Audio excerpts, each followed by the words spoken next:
everybody, and welcome to another virtual book club. Today, we're going to be continuing on with Charlotte's Web at Chapter 16. So, grab your favorite book time drink and comfy clothes, and let's get started.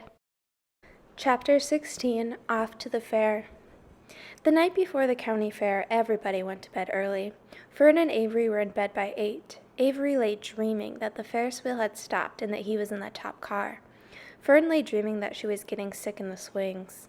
Lurvy was in bed by 8:30. He lay dreaming that he was throwing baseballs at a cloth cat and winning a genuine Navajo blanket. Mr. and Mrs. Zuckerman were in bed by 9. Mrs. Zuckerman lay dreaming about a deep freeze unit. Mr. Zuckerman lay dreaming about Wilbur. He dreamt that Wilbur had grown until he was 116 feet long and 92 feet high, and that he had won all the prizes at the fair and was covered with blue ribbons and even had a blue ribbon tied to the end of his tail. Down in the barn cellar, the animals, too, went to sleep early, all except Charlotte. Tomorrow would be fair day. Every creature planned to get up early to see Wilbur off on his great adventure. When morning came, everybody got up at daylight. The day was hot. Up the road at the Arables' house, Fern lugged a pail of hot water to her room and took a sponge bath. Then she put on her prettiest dress because she knew she would see boys at the fair.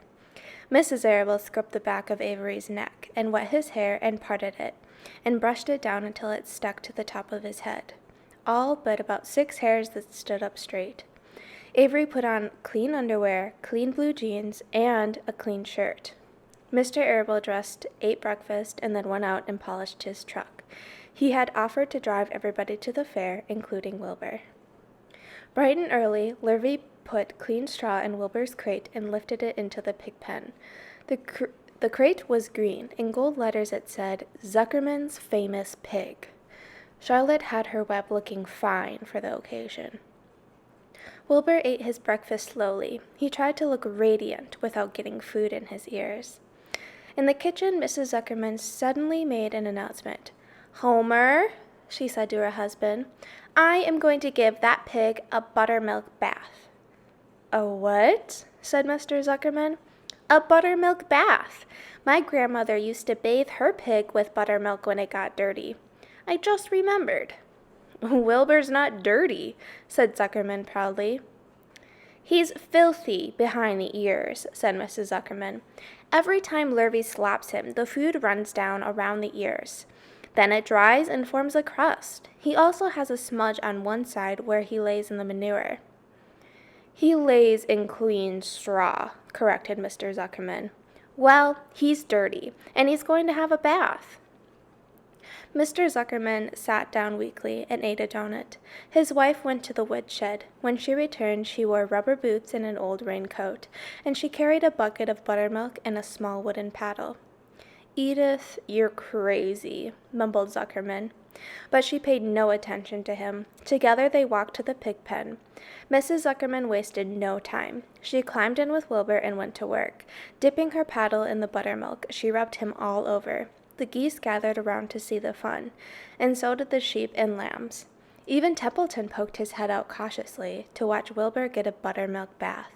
Charlotte got so interested, she lowered herself on a drag line so she could see better. Wilbur stood still and closed his eyes. He could feel the buttermilk trickling down his sides. He opened his mouth and some buttermilk ran in. It was delicious. He felt radiant and happy. When Mrs. Zuckerman got through and rubbed him dry, he was the cleanest, prettiest pig you ever saw. He was pure white and pink around the ears and snout and smooth as silk. The Zuckermans went up to change into their best clothes. Lurvy went to shave and put on his plaid shirt and purple necktie. The animals were left to themselves in the barn. The 7 goslings paraded around and around their mother. Please, please, please take us to the fair, begged the goslings. Then all 7 began teasing to go. Please, please, please, please, please. They made quite a racket. Children, snapped the goose, we're staying quiety at home. Only Wilbur is going to the fair. Just then Charlotte interrupted.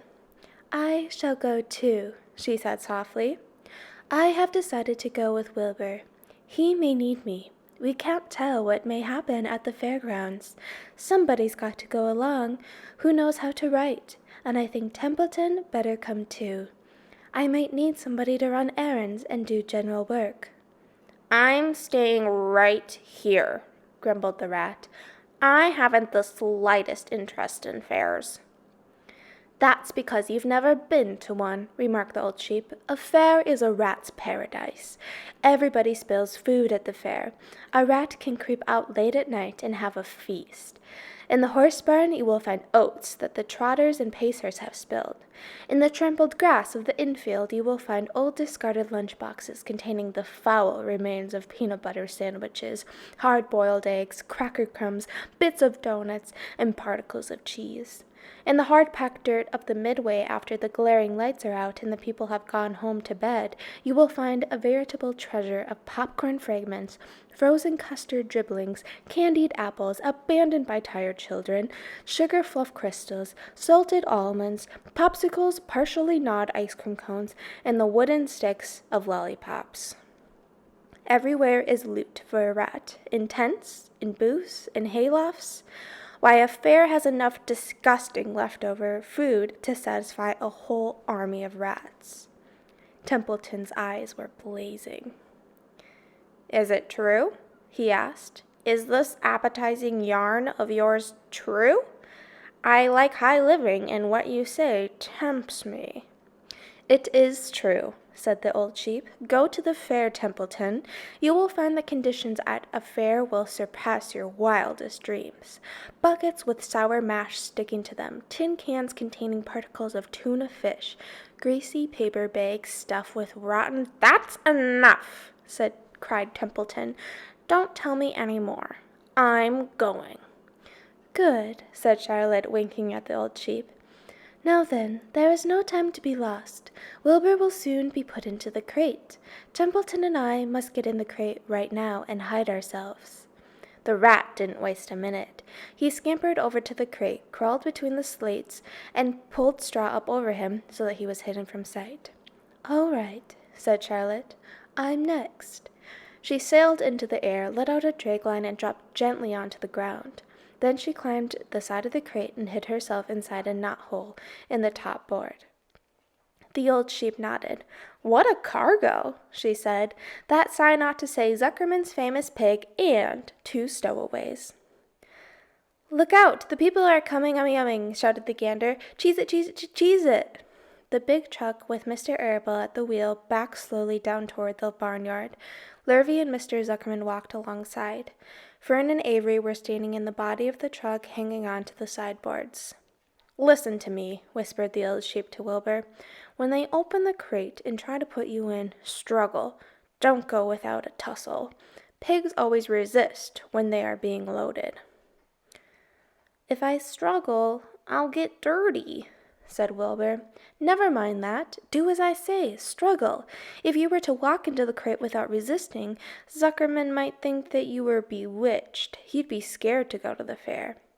Templeton poked his head out through the straw. "Struggle if you must," he said, "but kindly remember that I'm hiding down here in the crate, and I don't want to be stepped on or kicked in the face or pummeled or crushed in any way, or squashed or buffeted about or bruised or lacerated or scarred or biffed.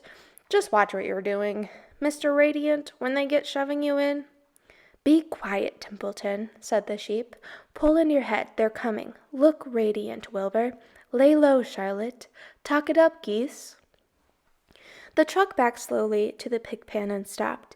Mr. Arable cut the motor, got out, walked around to the rear, and lowered the tailgate. The geese cheered. Mrs. Arable got out of the truck. Fern and Avery jumped to the ground. Mrs. Zuckerman came walking down from the house. Everybody lined up at the fence and stood for a moment admiring Wilbur and the beautiful green crate. Nobody realized that the crate already contained a rat and a spider. "That's some pig," said Mrs. Arable. "He's terrific," said Lurvy. "He's very radiant," said Fern, remembering the day he was born. "Well," said Mrs. Zuckerman, "he's clean anyway. The buttermilk certainly helped." Mr. Arable studied Wilbur carefully. "Yes, he's a wonderful pig," he said. It's hard to believe that he was the runt of the litter. You'll get some extra good ham and bacon, Homer, when it comes time to kill that pig.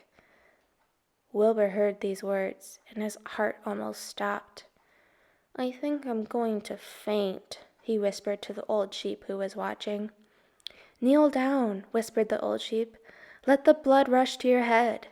Wilbur sank to his knees, all radiance gone. His eyes were closed. Look, screamed Fern. He's fading away. Hey, watch me, yelled Avery, crawling on all fours into the crate. I'm a pig! I'm a pig! Avery's foot touched Templeton under the straw. What a mess, thought the rat. What fantastic creatures boys are. Why did I let myself in for this? The geese saw Avery in the crate and cheered. Avery, you get out of that crate this instant, commanded his mother. What do you think you are? I'm a pig, cried Avery, tossing handfuls of straw into the air. Oink, oink, oink. The truck is rolling away, Papa, said Fern. The truck with no one at the wheel had started to roll downhill. Mr. Arable dashed to the driver's seat and pulled on the emergency brake. The truck stopped. The geese cheered. Charlotte crouched and made herself as small as possible in the knothole so Avery wouldn't see her. Come out at once, cried Mrs. Arable.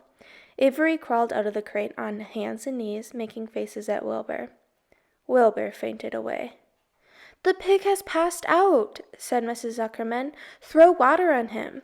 Throw buttermilk, suggested Avery. The geese cheered. Lurvy ran for a pail of water. Fern climbed into the pen and knelt by Wilbur's side. It's sunstroke, said Zuckerman. The heat is too much for him. Maybe he's dead, said Avery. Come out of that pig pen immediately, cried Mrs. Arable. Avery obeyed his mother and climbed into the back of the truck so he could see better. Lurvy returned with cold water and dashed it on Wilbur. Throw some on me, cried Avery. I'm hot too. Oh, keep quiet, hollered Fern. Keep quiet. Her eyes were brimming with tears. Wilbur, feeling the cold water, came to. He rose slowly to his feet while the geese cheered.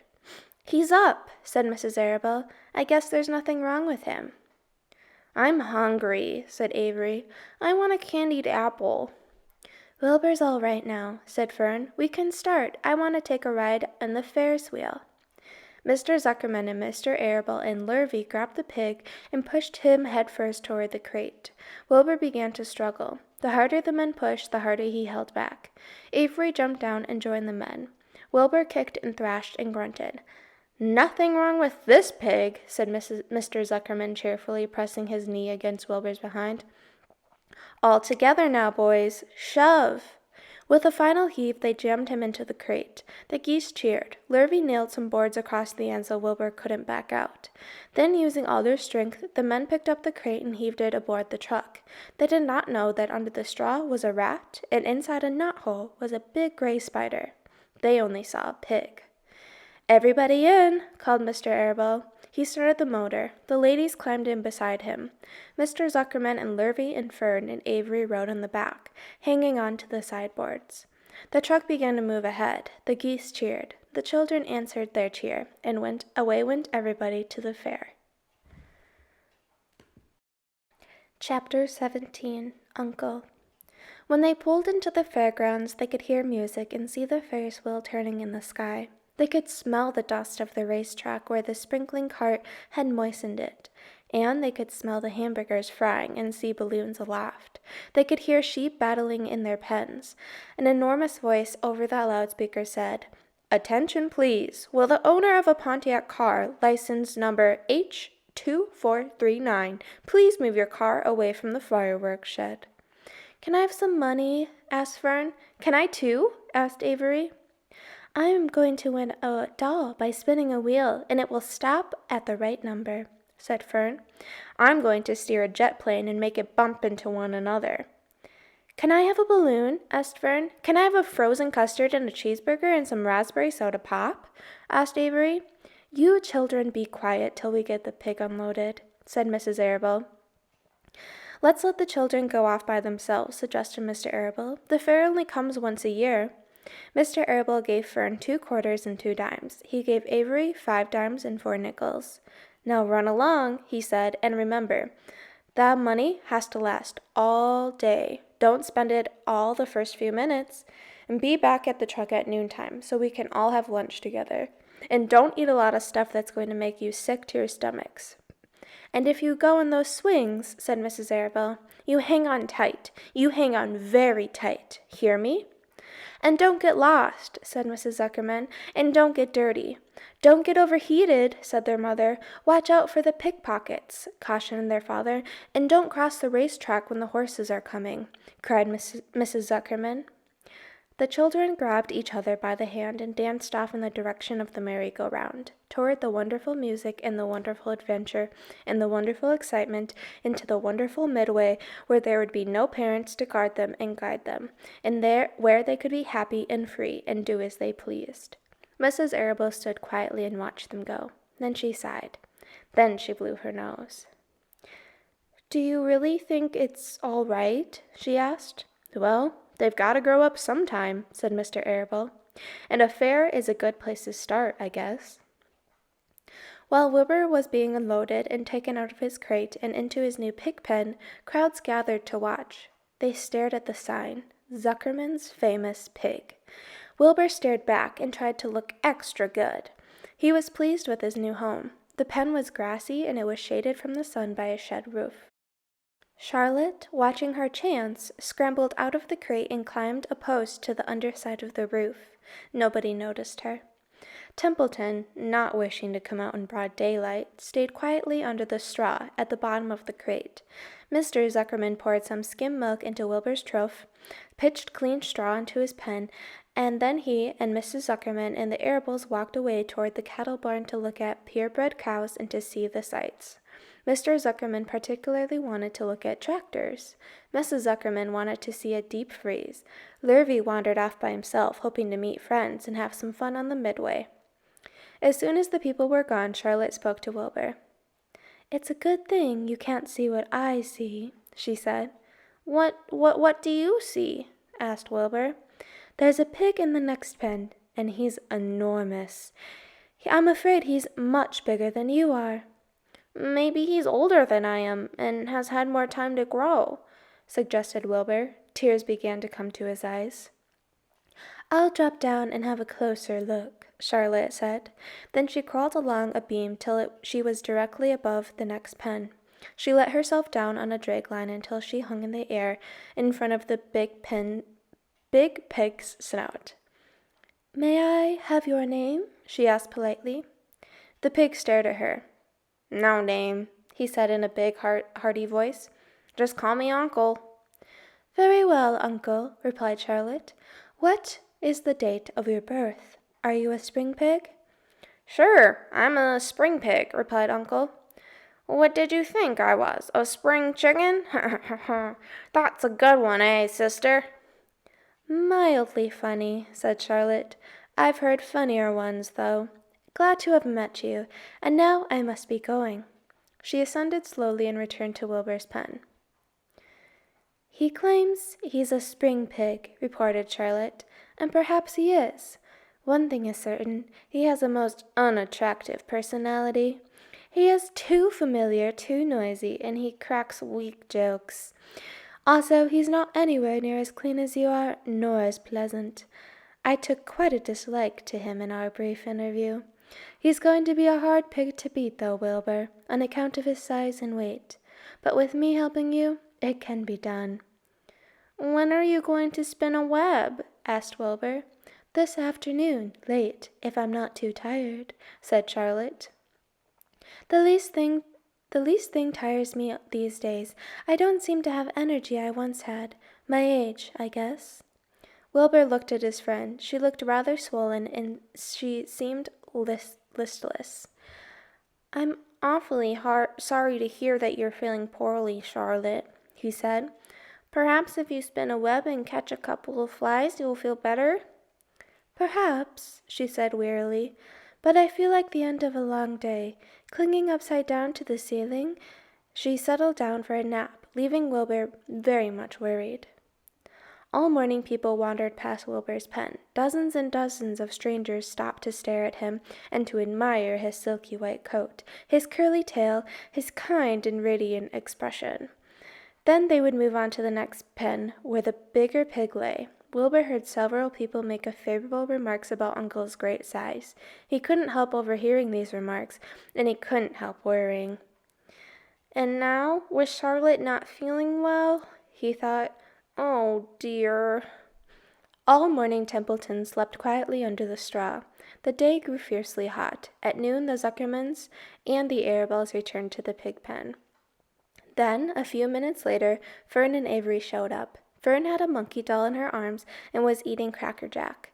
Avery had a balloon tied to his ear and was chewing a candied apple. The children were hot and dirty. "Isn't it hot?" said Mrs. Zuckerman.